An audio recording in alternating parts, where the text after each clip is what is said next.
नमस्कार, knocking-news.com में आपका स्वागत है। मैं हूं गिरिजेश वशिष्ठ। चीन के रिसर्चर्स ने एक ऐसी टेक्नोलॉजी का दावा किया है जो भारत ही नहीं, ताइवान, अमेरिका, ईरान, ब्रिटेन, रूस, दुनिया के हर देश के लिए एक नई टेंशन है। और सबसे बड़ी टेंशन अगर किसी के लिए है तो वो है अमेरिका।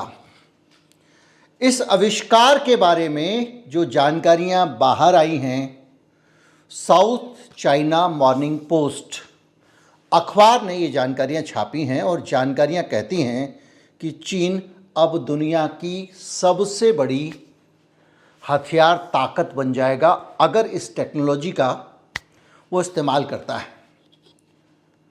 ये टेक्नोलॉजी कोई बंदूक नहीं है, ये कोई बम नहीं है, ये कोई परमाणु हथियार भी नहीं है और कोई विमान भी नहीं है, ना तोप है ना ड्रोन है। ये हवा की टेक्नोलॉजी है। चीन ने हवा में कुछ ऐसा करने का जुगाड़ बना लिया है जो ताइवान जैसे दुश्मनों की हवा खराब करने के लिए काफ़ी है। जुगाड़ ये है कि उन्होंने एक चिप बनाई है। ये छोटी सी चिप है और एक्सपर्ट्स का कहना है कि ये कम बिजली खर्च करती है, यानी इसमें पावर कंजम्पशन भी ज़्यादा नहीं होगा और इसको एक से दूसरी जगह आसानी से ले जाया जा सकेगा। और सबसे बड़ी बात ये कि ये आकार में भी छोटी है और ये है एक ऐसी चीज़ जो चीन बैठे बैठे, जिससे एलॉन मस्क का स्टारलिंक का इंटरनेट नेटवर्क पूरा फेल कर सकता है। इस चिप को बनाने वाले वैज्ञानिकों ने पूरी दुनिया में हलचल मचा दी है, क्योंकि जो ट्रेडिशनल तरीके होते थे वो स्पेक्ट्रम मॉनिटरिंग। दरअसल मैं आपको बता दूं कि ये चिप क्या है, जब तक इसको समझेंगे नहीं, हम आगे बढ़ेंगे तो बड़ा अजीब लगेगा। दरअसल पूरी दुनिया में जब आप जाते होंगे ना किसी मिलिट्री एरिया में, और ख़ास तौर पे सिग्नल स्कोर का जहाँ पे हिस्सा होता है, दिल्ली में एयरपोर्ट के से थोड़ा आगे बढ़ेंगे आप, पालम से आगे, तो वहाँ सिग्नल स्कोर का हेडक्वार्टर है और उसका एक स्टेशन भी है। तो बाएँ जाएंगे तो बड़े बड़े एंटीना लगे होते हैं, जैसे सैटेलाइट एंटीना होते हैं, उससे भी बड़े बड़े कुछ राडार लगे होते हैं। तो ये पूरा जो सिस्टम है ये हवा की निगरानी कर रहा होता है। इस हवा में से कोई सिग्नल यहाँ से वहाँ जा रहा है तो वो सिग्नल कहाँ है, किसका सिग्नल है, क्यों जा रहा है, और उस सिग्नल को डिकोड करके रखवाली करते रहते हैं कि भैया कहीं ये सिग्नल हमारे देश के लिए खतरनाक तो नहीं है, इस सिग्नल का गुजर जाना क्या देश हित में है या नहीं है। और ये कहलाती है सिग्नल मॉनिटरिंग। अभी तक सिग्नल मॉनिटरिंग के जो भी टेक्नोलॉजी अवेलेबल हैं उनकी एक सीमा थी, वो 400 से 160 मेगाहर्ट्ज़ की रेंज के बीच में तो चीज़ों को डिटेक्ट कर लेते थे। बड़े बड़े एंटीने, 10-10, 20-20 ट्रक के बराबर एक बड़ा एंटीना होता था, लेकिन उसके आगे की फ्रीक्वेंसी को नहीं पकड़ पाती थी। जैसे कि ये जो एमेच्योर रेडियो वाले होते हैं, जैसे कई लोग होते हैं ना, वो उनको शौक होता है, वो रेडियो के ज़रिए बात करते हैं एक दूसरे से और वो फ्रीक्वेंसी सबसे अलग रहती है, उसका लाइसेंस भी मिलता है। तो जो अमेच्योर रेडियो ऑपरेटर होते हैं उनकी फ्रीक्वेंसी को तो पकड़ ही पाएगा और स्टारलिंक जैसे सैटेलाइट सिस्टम की फ्रीक्वेंसी को भी पकड़ पाएगा। जो डिफेंस के कम्युनिकेशन होते हैं आपस में एक दूसरे के साथ में, वो फ्रीक्वेंसी भी बड़ी गुप्त और डिफरेंट फ्रीक्वेंसी रखी जाती है। लेकिन चीन का ये सिस्टम जब स्टारलिंक को पकड़ सकता है तो उसको भी पकड़ पाएगा। तो पकड़ ही नहीं पाएगा, ये उस फ्रीक्वेंसी को ब्लॉक कर देगा, यानी कम्युनिकेशन ठप।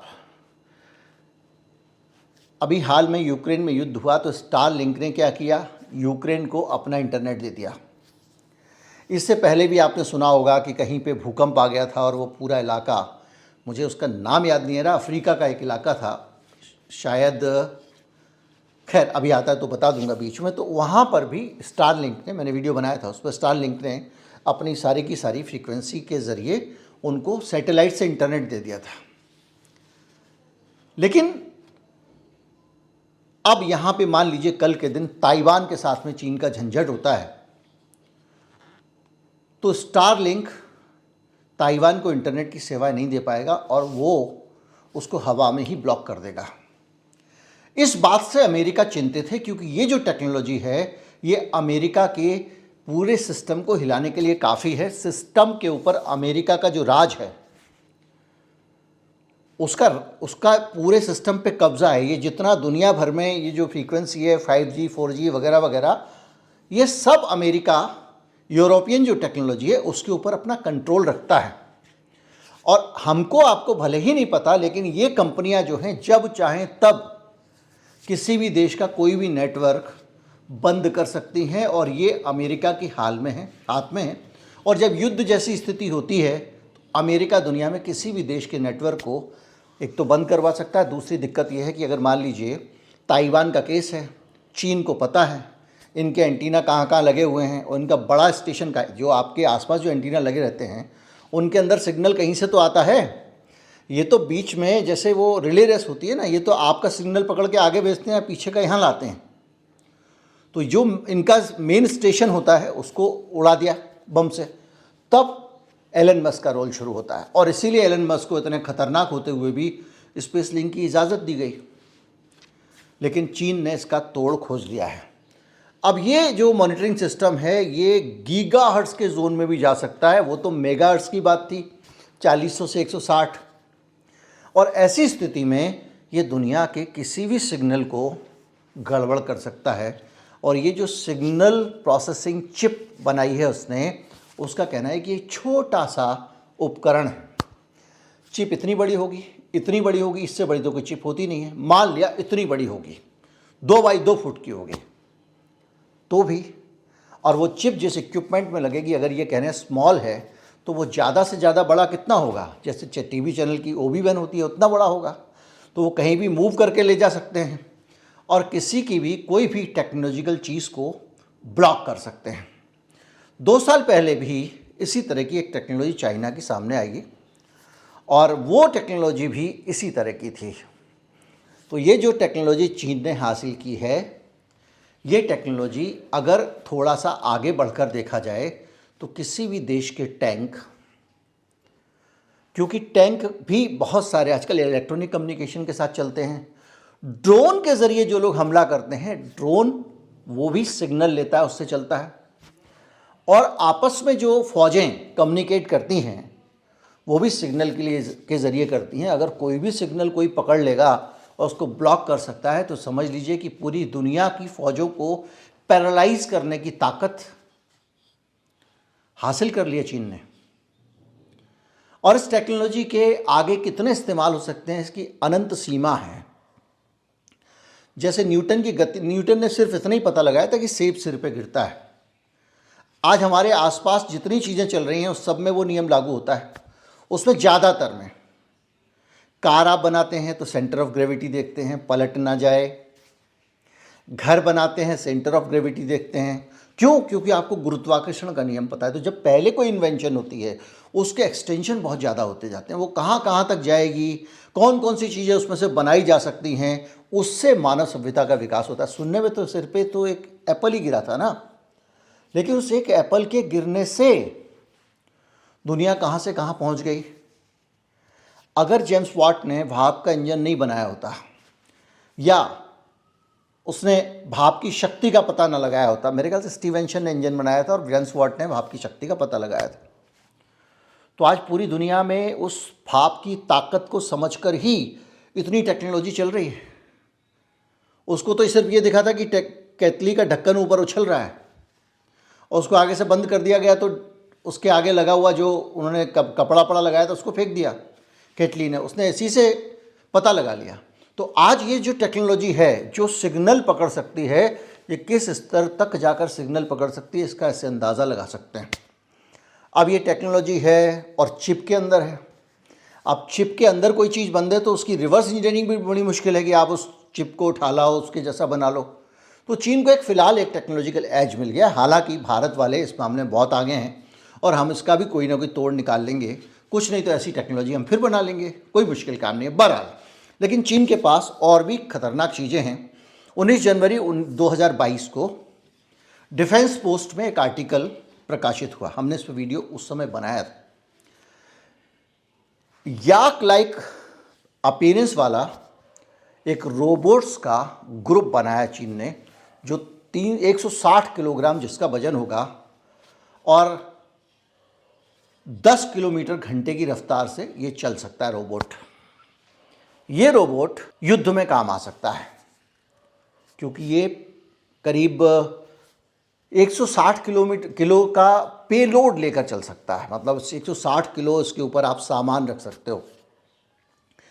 इसके साथ साथ ये माना गया कि एक ऑफ ग्रिड मिलिट्री मिशन जो होता है उसके लिए ये बहुत ही बढ़िया है, क्योंकि ये कहीं पे किसी भी ट्रेन में ट्रेंचेज में उतर जाएगा, घास के मैदान में उतर जाएगा, रेगिस्तान में दौड़ लेगा, बर्फ़ पड़ी हुई है, मडी कीचड़ वाली रोड है, उसमें टायर फंस जाता है, लेकिन ये चल लेगा क्योंकि ये पैर से चलता है।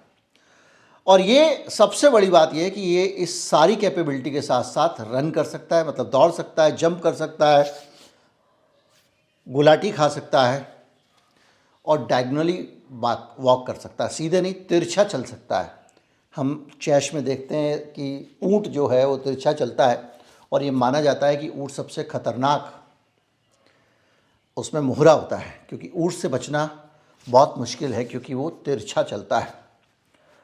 ये सारी जानकारी मिलने के बाद उस वक़्त चाइना सेंट्रल इंटेलिजेंस CCTV ने ये जानकारी दी थी और उसके बाद से बड़ा सनसनी खड़ी हो गई थी और ये भी बात सामने आई थी कि उसने लोहे के सैनिकों की एक सेना बना ली है, जो अजेय सेना एक तरह से इसलिए है क्योंकि उसके अंदर बहुत सारी ताकत है, बहुत सारी क्षमता है काफ़ी समय तक लड़ने की।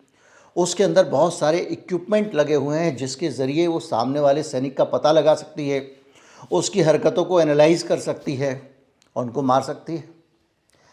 इसके साथ ही इन सारे के सारे इक्विपमेंट में जनहानि का कोई खतरा तो है नहीं।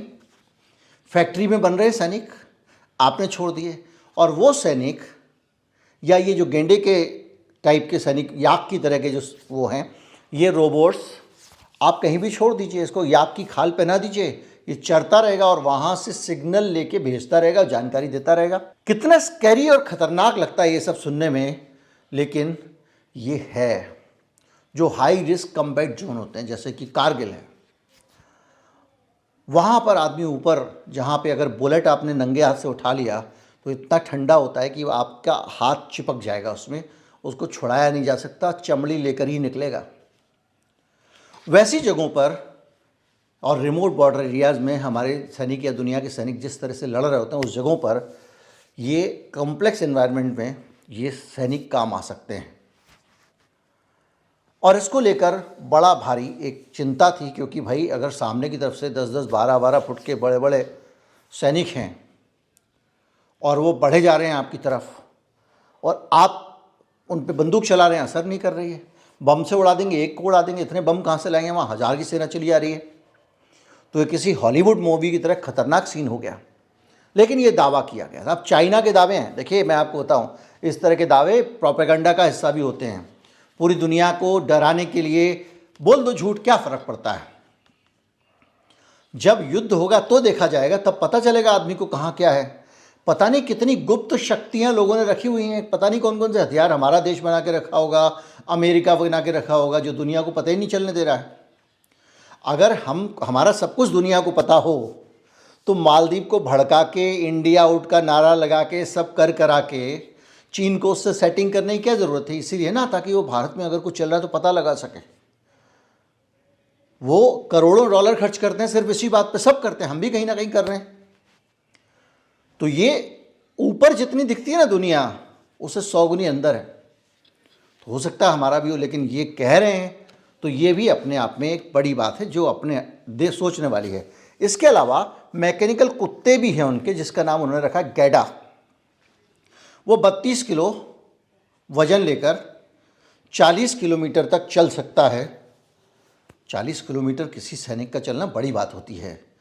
और 88 किलो, 40 किलो वजन लेकर वो चल सकता है 40 किलोमीटर तक, और उसका वजन सिर्फ 32 किलो है। 32 किलो का कुत्ता 40 किलो का वजन लेकर चल सकता है। और गेडा की खासियत ये है, गेडा मतलब ये जो कुत्ता है 40 किलो का, 32 किलो का कुत्ता जो 40 किलो वजन लेकर चल सकता है, कि ये वॉइस कमांड से काम करता है। यानी आपने इसको कह दिया फेंक दो बम तो फेंक देगा, चला दो गोली तो चला देगा। यानी इसको आप जो कहते हैं इसको, वो किसी सिग्नल की फॉर्म में नहीं जा रहा है, वो वॉइस की फॉर्म में जा रहा है। अगर मैं रिमोट से कोई सिग्नल दूंगा उसको या मोबाइल से कोई कमांड दूंगा तो हो सकता है कि वो सिग्नल लीक हो जाए या सिग्नल को ब्लॉक कर दिया जाए, जैसा मैंने ऊपर बताया। ये तो वॉइस कमांड से चल रहा है।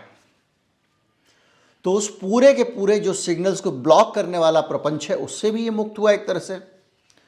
इसके साथ साथ और तो और चीन की एक कंपनी ने डिमॉन्स्ट्रेशन किया 48 अटैक करने वाले ड्रोन्स के बीच में सिंक्रोनाइजेशन का, जो एक साथ हवा के अंदर हैंडल किए जा रहे थे और वो सिंक्रोनाइज तरीके से हमला करते थे। वो टेक्नोलॉजी अब तो हम सबको उपलब्ध हो गई है एक तरह से। आप देखते होंगे कि ड्रोन शो होते हैं, उसमें एक साथ 50-50 ड्रोन लाइट से हवा में आकृतियाँ बनाते हैं, लेकिन ये कंपनी उसको डिफेंस के एक औजार के तौर पर इस्तेमाल करती थी। अभी तक ड्रोन्स का इस्तेमाल इस तरह से नहीं होता है। मान लीजिए यहाँ पे भी हो रहा है लाल सागर में, तो एक ड्रोन जाता है वो अटैक कर देता है, लेकिन ये सिस्टम ये है कि एक ड्रोन जाएगा अटैक करेगा, दूसरा ड्रोन उधर से जाके करेगा, तीसरा कवर फायर देगा, पता नहीं क्या क्या, जितना इंसान की क्षमता हो सकती है इसको डिजाइन कर ले। क्योंकि ये ड्रोन 48 एक साथ सिंक्रोनाइज कर रहे हैं। तो ये दुनिया जो है ना लड़ाई के मामले में इतने खतरनाक लेवल पर जाती जा रही है, ये इस खबर से दिखाई पड़ता है। और ये चाइना का कहना है कि ये उसका कमिटमेंट है कि वो, इसके अलावा चीन का दावा है कि ये ड्रोन जो है वो किसी भी तरह की परिस्थितियों में काम कर सकते हैं। निचोड़ के तौर पे क्या? निचोड़ के तौर पे ये कि ये इन्होंने खतरनाक हथियार बना लिए हैं, किसी और ने और ख़तरनाक बना लिए होंगे, ये फ्लॉन्ट कर रहे हैं, दिखा रहे हैं, दुनिया को बता रहे हैं। वो लोग हो सकता है ना बता रहे हों, लेकिन सारे हथियारों के बीच में अगर युद्ध होता है, किसी का भी किसी से भी युद्ध हो, तो ये हथियार किसके काम आएंगे? ये हथियार सरकारों के हथियार हैं। सरकारों के काम आते हैं, सरकारों के राज्य की सीमाओं की रक्षा करते हैं और सरकारें अपने राज्य की सीमाएं आगे बढ़ाने में इनका इस्तेमाल करती हैं। लेकिन इन हथियारों के एजेंडे पे, चाहे वो परमाणु हथियार हो या कोई भी हथियार हो, इनके एजेंडे पे मनुष्यता और मनुष्य नहीं होते हैं। कोई भी हथियार इंसानों के खिलाफ होता है क्योंकि वो इंसान को मारने के लिए बना हुआ है। कोई भी हथियार दुनिया का इंसानियत के खिलाफ होता है। अगर आप पीछे ना जाएं तो अभी का मामला देख लें, यूक्रेन युद्ध में हमने देखा किस तरह से लोगों के घर बार सब तबाह हो गए, फैक्ट्रियां, मकान सब टूट गए। उसमें काम करने वाले लोग कैसे पेट भर रहे हैं, इसके लिए तो अमेरिका पैसे नहीं दे रहा है ना। अमेरिका पैसे दे रहा है और हथियार खरीद लो और लड़ो, और ये भी कह रहा है कि अब समझौता करो, और समझौता जो होना चाहिए उसमें जो तुम्हारी जगह छिन गई है उसको भूल के समझौता करो। हमने गाज़ा में देखा, आज ब्लिंकन का बयान आया है कि भाई साहब 7 अक्टूबर को आप जो है ना दरिंदगी करने का बहाना मत बनाइए। ये मत बनाइए कि आपको दरिंदगी करने के लिए 7 अक्टूबर को आप बहाना बना के कूदे जा रहे हैं। इंसानियत को मत भूलिए। गाज़ा में क्या हुआ? हमास का तो कुछ बिगाड़ नहीं पा रहे हो। दुनिया की सारी ताकतें मिलके अमेरिका के ड्रोन वहाँ जासूसी कर रहे हैं, इजराइल लगा हुआ है, सब लगे हुए हैं। हमला किस पे कर रहे हैं? आम लोगों पे, औरतों पे, बच्चों पे, बीमारों पे। उन बच्चों पे जिनके बाप मर चुके हैं, उन बच्चों पे जो ऑलरेडी बीमार हैं, अस्पताल में भर्ती हैं, अस्पतालों में बम गिर रहे हैं, चर्चों पे बम गिर रहे हैं, मस्जिदों को गिराया जा रहा है। तो निचोड़ ये कि ये जो तथाकथित दुनिया की सारी ताकतें हैं, युद्ध वाली, हथियार वाली, ये हथियारों की होड़ इंसान को कहीं नहीं ले जाने वाली, तबाही पर ले जाने वाली है। इसीलिए सब जगह से हथियारों की होड़ का विरोध होना चाहिए। आप अगर ग्लोबलाइजेशन का ड्रामा कर रहे हो तो इसलिए कर रहे हो क्योंकि आप माल अपना दुनिया में बेच सको। आपको लगता है कि मैं अपना माल बेच पाऊंगा, मेरा माल बेहतर है और मैं ज़्यादा नोट कमाऊंगा। अगर हिम्मत है तो ऐसा ग्लोबलाइजेशन करो कि मैं जेब में आधार कार्ड रखूं, यहाँ से अमेरिका तक चला जाऊं, कोई मुझसे कुछ ना कहे, ना पासपोर्ट मांगे, ना कुछ मांगे। और आधार की भी ज़रूरत क्यों हो? मैं इंसान हूँ, इतना काफ़ी होना चाहिए। मैं किस देश का हूँ, क्या है, इससे क्या फ़र्क पड़ता है। ज़्यादा से ज़्यादा आप रजिस्टर रख लो भाई, 10,000 लोग आए हैं मेरे देश में तो उनका खाना ज़्यादा चाहिए होगा, तो आपको अगर योजना बनानी है तो कर लो। इस दुनिया में क्यों सीमाएं होनी चाहिए, क्यों सरहदें होनी चाहिए? क्या ये धरती भगवान ने हमको सरहदें बनाकर दी थी? नहीं। इन दुनिया के नीच लोगों ने, जो पावर हॉगर हैं, हत्यारे हैं, जिनके हाथ लोगों के खून से रंगे हैं, ये सब दुनिया भर के राष्ट्रपति, प्रधानमंत्री और ये अजीब अजीब महाराजा, सम्राट, बादशाह, सुल्तान नाम अपने रख लेते हैं, अच्छे अच्छे कपड़े जोकरों की तरह पहनते हैं, सोना चांदी लगाकर पहनते हैं, भव्य महलों में रहते हैं। इन सब लोगों के कारण इंसानियत खतरे में है। और इस सब लोगों की ताकत, इनकी अच्छाइयाँ नहीं हैं, इनकी ताकत इनके हथियार हैं। तो सबसे पहली ज़रूरत है कि दुनिया में हथियारों का विरोध हो, चाहे वो ये रोबोट है, चाहे वो टेक्नोलॉजी है, चाहे परमाणु बम है या कुछ भी है। हथियार आपको चाहिए। 100 साल पहले भी लोग हथियारों से अपनी सीमा की रक्षा करते थे, 200 साल पहले भी करते थे। एक कट ऑफ तय कर दीजिए कि इससे ज़्यादा खतरनाक और मारक हथियार नहीं बनाए जाएंगे। लड़ना है तो बहादुरी से लड़ो। ये नहीं कि एक मिसाइल भेज दी, उसको कोई ट्रैप भी नहीं कर पा रहा, जाके बस्ती में गिर गए, लोग मारे गए। फिल्म के गाने की लाइन याद आ रही है, पंछी नदियाँ पवन के झोंके, कोई सरहद ना इन्हें रोके। इंसानियत का ख्याल रखिए, इंसानों के लिए जिए और हमेशा जीवन में ऐसे काम करें जिससे आपकी इंसानियत सबसे ऊपर दिखाई दे। दुष्टों का अनुसरण ना करें, देवताओं का करें। नमस्कार, जय हिंद।